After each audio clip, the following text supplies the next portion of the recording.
This is the great question. Let us examine it carefully. We find here that the principle of correspondence comes to our aid here. The old Hermetic axiom, as above, so below, may be pressed into service at this point. Let us endeavour to get a glimpse of the workings on higher planes by examining those on our own. The principle of correspondence must apply to this as well as to other problems. Let us see. On his own plane of being, how does man create? Well, first, he may create by making something out of outside materials. But this will not do, for there are no materials outside of the All with which it may create.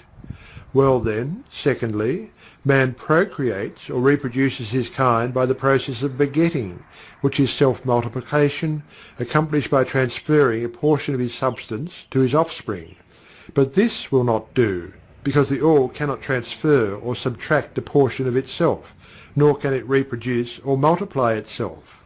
In the first place there would be a taking away, and in the second case a multiplication or addition to the All, both thoughts being an absurdity. Is there no third way in which man creates? Yes, there is. He creates mentally, and in so doing he uses no outside materials, nor does he reproduce himself, and yet his spirit pervades the mental creation.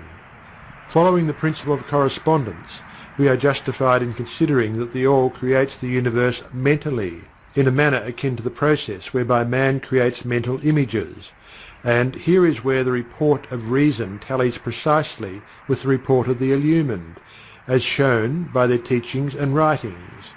Such are the teachings of the wise men. Such was the teaching of Hermes.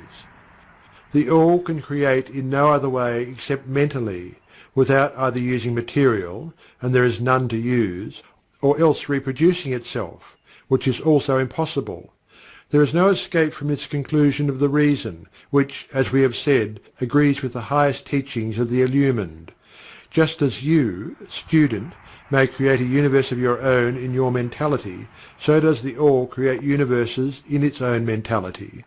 But your universe is a mental creation of a finite mind, whereas that of the All is the creation of an infinite.